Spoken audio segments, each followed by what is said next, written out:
ये जो तुम्हें लगता है कि हम तोड़ देंगे, हम परेशान कर देंगे, हम ये कर देंगे, हम वो कर देंगे, ऐसा कुछ नहीं होने वाला है। जैसा कि पता है आप लोगों को, हॉस्पिटलाइज होने की खबर आ चुकी है सपना की, तो उसी के बारे में हम आज बात करेंगे। Hi guys, welcome back to my channel. तो एक बार आपका फिर से स्वागत है रिएक्ट विद शिल्पी में। मेरा नाम शिल्पी है और आप देख रहे हैं रिएक्ट विद शिल्पी, जहाँ पे आप लोगों को मिलती है रिएक्शन वीडियो और ज़्यादातर सपना के बारे में रहती हैं, क्योंकि टाइम नहीं मिल पाता है और दूसरी बात बहुत सारी चीज़ें हैं। तो मैं दिल से सपोर्ट करती हूँ सभी को। जय श्री कृष्णा, राधे राधे, हर हर महादेव, जय श्री राम, जय माता दी, है ना। तो कल रात में खबर आई थी, लेकिन कल रात में मैं देख नहीं पाई और अभी मैं जस्ट आई हूँ और आके मैंने देखा, मतलब आके क्या देखा, एक्चुअली रास्ते में ही देखा था कि ऐसी सारी चीज़ें आ रही हैं, न्यूज़ आ रही है और मतलब बातें हो रही हैं इस बारे में। तो इसका क्रेडिट जाता है आंटी को। जी हाँ, आंटी को, क्योंकि जब आप आगे बढ़ने लगते हो, आप देखने लगते हो कि हाँ सामने वाला खुश है, तो वो चीज़ें हजम नहीं होती हैं। ये रियलिटी है। मैं ये नहीं कहती कि आंटी का दुख कम है उनके बच्चे जाने का, हम कभी नहीं कहा, लेकिन एक पत्नी के दुख को आप कैसे कम कर सकते हैं, मतलब आप कैसे आंक सकते हैं, तोल सकते हैं तराजू में क्या कि इसका दुख ज़्यादा है उसका दुख कम है।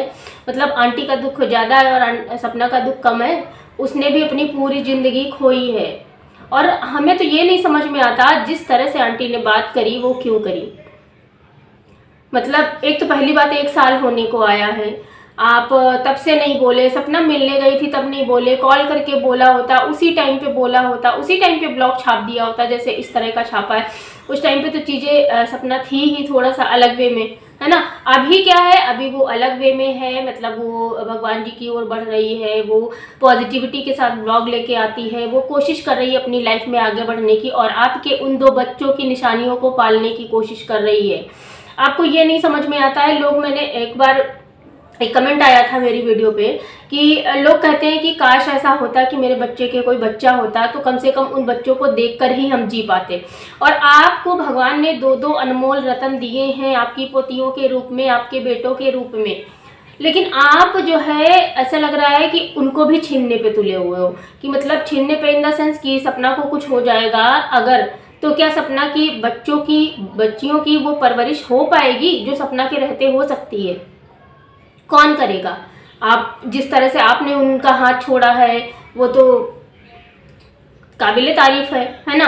रही बात नाना नानी की, मामी मामा की, वो तो करेंगे ही, लेकिन सपना रहेगी तो उनकी परवरिश, उनकी पढ़ाई लिखाई, उनका फ्यूचर, उनका करियर, वो सारी चीज़ें अलग होंगी। फिर तो कोई कितना भी करे भाई, माँ बाप की कमी कोई नहीं पूरा कर सकता है, लेकिन नहीं आंटी ने आके बोल दिया, और बोला भी होता तो इस तरह से नहीं बोला होता ना, कंटेंट के लिए, वो कंटेंट के लिए ऐसा करती है, ये करती। तो भाई आपने जो ब्लॉग छापा वो भी तो कंटेंट के लिए ही था। अच्छा, मैं एक बात बता दूं, जिस एज में अंकल आंटी हैं उस एज में आपके आसपास कोई ऐसा बंदा हो तो बताइएगा जो सिर्फ और सिर्फ अपने दिमाग से चलता है। मतलब मैंने तो ये देखा है, और खासकर सास ससुर जो होते हैं, मम्मी पापा जो होते हैं, उनको अगर हम प्यार से कोई बात समझाते हैं या फिर गुस्से में बोलते हैं, फिर वो उस चीज़ को सोचते हैं और उनको ये लगता है कि नहीं, आज के बच्चे हैं, बच्चे ही सही हैं, है ना। और अंकल आंटी का जिस तरह जो सामने वाली है मैडम जी, वो समझा रही हैं, वो क्या समझा रही मुझे नहीं पता, बस ये बोलती मम्मी टेंशन मत लो, मम्मी ये मत करो, मम्मी वो मत करो। अरे भाई एक बार ये भी बोल दो, मम्मी मत परेशान हो, वो बच्चियां हैं, वो हम भाइयों की निशानी, हमारे भाई की निशानी है, वो भाभी है, कभी ये भी समझा दिया करो। क्योंकि मुझे नहीं लगता है कि, मतलब एक तो पहली बात, उनकी लाइफ में इतनी ट्रेजेडी हो चुकी है, मतलब उनके 2-2 बच्चे जा चुके, तो उनका खुद का दिमाग तो चलता नहीं है, खुद का दिमाग तो नहीं चल रहा है। यहाँ पे दिमाग चल रहा है छोटी बच्ची का, यहाँ पे दिमाग चल रहा है उनका पड़ोसियों का।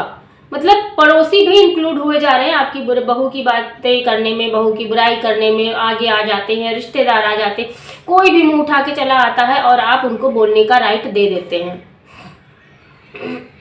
मतलब अगर एक नॉर्मल इंसान होगा सोचने पे, मतलब अगर कितना भी, जिसका बिल्कुल भी दिमाग नहीं चल रहा होगा ना, वो भी ये इंसान बोलेगा कि तुम हमारे घर के पचड़े में मत पड़ो। मैं कहती हूँ किसी की भी सास हो, कितना भी ना बनता हो, कितना भी आपस में सास बहू की ना बनती हो, कितना भी उनके मतभेद हो, लेकिन अगर कोई बाहर वाला बोलने आता है ना तो उसका मुंह तोड़ देती हैं अक्सर सासें।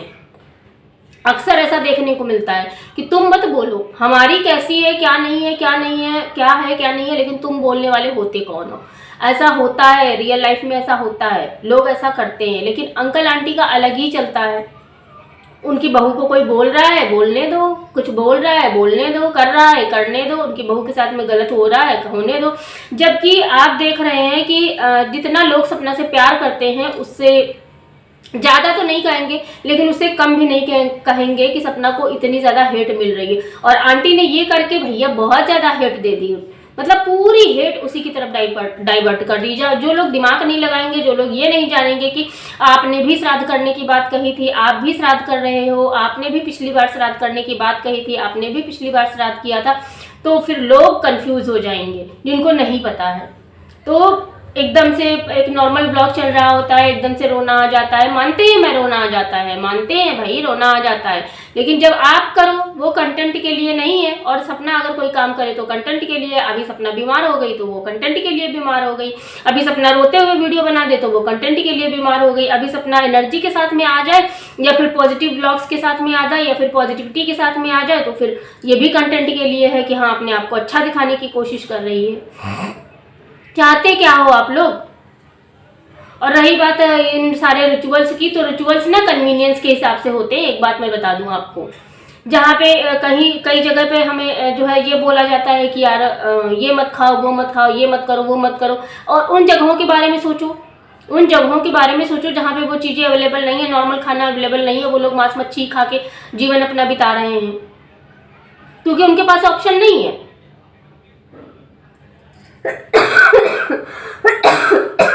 और जब ऑप्शन नहीं है तो फिर इंसान क्या करेगा। इसी तरह से चीज़ें भी होती हैं। हमारे यहाँ पूजा में ये होता है, हमारे यहाँ पूजा में ये होता है, हमारे यहाँ श्राद्ध में वो होता है। ऐसा कुछ नहीं होता। रिचुअल्स जो होते हैं वो कन्वीनियंस के हिसाब से होते हैं। बात यहाँ पे श्रद्धा की होती है, बात यहाँ पे होती है कि हाँ चलो हम किसी के लिए कुछ कर पा रहे हैं, चाहे वो श्राद्ध हो, चाहे वो पूजा पाठ हो, चाहे वो कुछ भी, चाहे जो भी रिचुअल हो। रिचुअल ना हमारी जो कहते हैं जो हमारी सोच पे और हमारी जो इन्वायरमेंटल कंडीशन होती है उस पर डिपेंड करते हैं। और ये श्राद्ध भी एक रिचुअल ही है। आपके घर के कुछ रिचुअल अलग हैं, आपने कुछ अलग कन्वीनियंस के हिसाब से अपने चेंज कर दिए, कभी कुछ कर दिया, कभी कुछ कर दिया, और ऐसा हर घर में होता है। आज हमारे घर में ये होता है, अब जो है पहले शादियां नहीं होती थी, है ना, पहले सती हो जाया करती थी, फिर उसके बाद में शादियां नहीं होती थी, दूसरी पूरी जिंदगी ऐसे ही बिता लेते थे। तो आजकल लोग कर रहे हैं, 1 बार 2 बार 3 बार 4 बार जितनी बार कर रहे हैं। पहले डिवोर्स भी नहीं होते थे इतने ज़्यादा, बहुत रेयर सुनने को मिलता था डिवोर्स।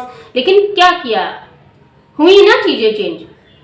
तो ये जो सारी चीज़ें हैं ये आप ऐसे बता भी सकती थी जब सपना गई थी, लेकिन नहीं भैया, इन्हें तो मतलब कहते हैं ना कि जो एक सच्चाई है मैं बता दूं कि अगर आप कोई अपने दुख से उतना दुखी नहीं होता है जितना किसी के सुख से दुखी होता है, और खासकर सुख जब बहू का हो, ये फैक्ट है। ये कोई मतलब वो नहीं है, खासकर उस बहू से, जिस बहू से आप इतना परेशान हैं, अपना मतलब परेशान है, आपकी बहू आपसे परेशान है ना, आप मतलब एक नफरत ही है। और अब तो चीज़ें कोर्ट कचहरी तक पहुंच गई हैं यार, अब तो कोई मतलब ही नहीं। अब तो एक जो जो रिएक्शन वाले थे, बहुत सारे लोग कोशिश कर रहे थे कि यार ये लोग मिल जाएंगे, चीज़ें सही हो जाएंगी। ऐसा कुछ नहीं होने वाला। अब तो चीज़ें बहुत आगे जा चुकी हैं। हालांकि सपना ने बहुत कोशिश करी, लेकिन एक भी कोशिश उसकी कामयाब नहीं हुई। सपना को गलती का एहसास हुआ। मतलब आप ये सोचो, एक बच्चे को, मतलब कहते हैं ना कि 30 साल की औरत 60 साल की औरत जब 30 साल की लड़की से अपना कंपैरिजन करने आ जाए ना, तो वहाँ पे चीज़ें खराब ही होती हैं। और यहाँ पे कंपैरिजन ही चल रहा है, एक माँ के दर्द का और एक पत्नी के दर्द का, जबकि दर्द दोनों का बराबर है। लेकिन बात यह है कि वहाँ पे खुशी नहीं देखी जा सकती किसी की। अब अगर यार सोचो, अगर सपना के मतलब खुदा न खास्ता ऐसा कुछ हो जाए, क्या होगा उन बच्चियों का, कुछ सोचा है आपने? कौन पालेगा? और अगर आप लोग पालोगे भी तो क्या वो प्यार दे पाओगे? या फिर दादा दादी, नाना नानी, कोई भी पालेगा, क्या वो प्यार मिल पाएगा उन बच्चियों को? बिल्कुल भी नहीं, कभी भी नहीं। चाहे कोई जितना कर ले, कोई जितना समझ ले, कोई जितना प्यार कर ले, कोई नहीं कर पाएगा। उन 2 बच्चियों के साथ में कोई नहीं होगा, कोई भी नहीं होगा। और वो 2 बच्चियां आपके बच्चों की निशानी है। पता नहीं आपको ये बात समझ में ही नहीं आती है कि चलो ठीक है यार, हमारी बहू एड़ी है, टेढ़ी है, मेढ़ी है, मेरी नफरत है, नहीं देखना एक दूसरे की शक्ल, नहीं रहना साथ में, नहीं एक दूसरे से रिश्ते रखने, सब खत्म कर दो। लेकिन कम से कम ये तो सोचो, वो जो बच्चियां हैं वो आपके बच्चों की निशानियां हैं। वो सपना कहीं अपने मायके से लेके नहीं आई थी। कोई लेडी अपने मायके से या फिर अपने घर से या फिर अपने परिवार से लेके नहीं आती है। वो आपके बच्चों की निशानियां होती हैं। और उन बच्चों की निशानियों को, और खासकर उन बच्चों से जो बहुत ज़्यादा प्यार हमने देखा है, बहुत ज़्यादा प्यार होता है जिनके खुद के बच्चे नहीं होते, मतलब आपके बच्चे नहीं हैं, तो कम से कम उन बच्चों के लिए भी इतना दिल में रखो, इतना उनके लिए थोड़ा सा वो रखो कि वो जब बड़ी हो ना तो वो दादा दादी के नाम पे खुश हो, ना कि दुखी हो कि दादा दादी ने हमारे पापा के जाने के बाद हमारे साथ, हमारी माँ के साथ में क्या किया था। और अगर नहीं खुश हो तो दुखी भी ना हो, कम से कम उनसे इतना संपर्क रखो कि चलो हमारी माँ की भी गलती थी, हमारे पापा जो है पापा नहीं थे, माँ भी अलग वे में थी और आप लोग भी अलग वे में थे, चीज़ें खराब हुई लेकिन उसके बाद चीज़ें सही हो गई।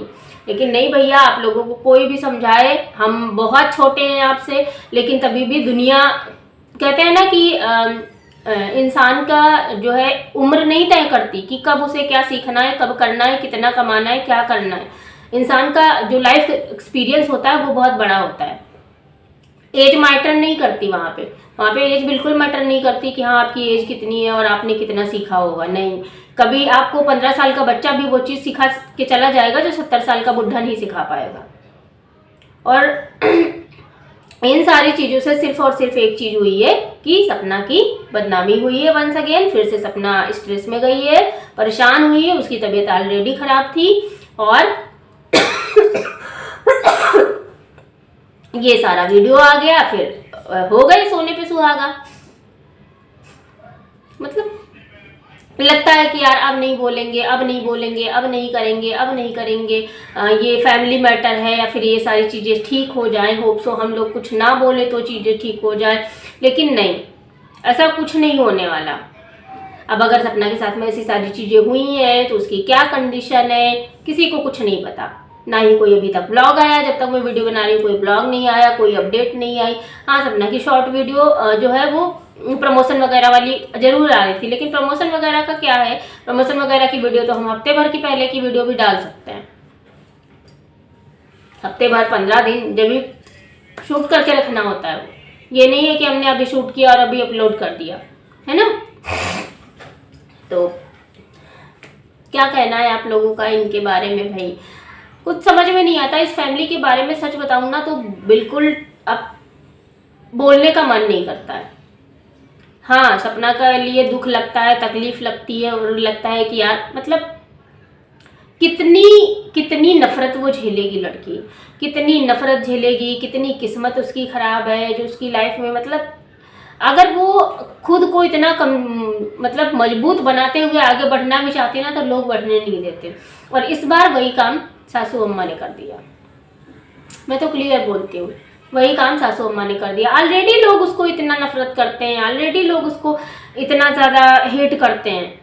जो उसको प्यार सिर्फ वही लोग करते हैं जो उसके दर्द को, उसकी तकलीफ को, उसकी जेन्युइन जो चीज़ें हैं और उसको समझते हैं, उसकी गहराइयों को समझते हैं, उसकी तकलीफ को समझते हैं। और अगर उसमें बीच में सपना से कुछ गलतियां हुई भी हैं तो भी सपना ने माफ़ी मांगी। और ये बहुत बड़ा दिल होता है इंसान का, तब माफ़ी मांगता है। ऐसा नहीं आके बस कि हाँ बोल दिया, नहीं। ये गिल्ट अपनी गलती खुद स्वीकार करने के लिए, अपना गिल्ट जाहिर रखने के लिए या फिर अपने आप को गिल्टी महसूस करने के लिए भी एक दिल होना चाहिए, जो कि शायद आप लोगों के पास नहीं है।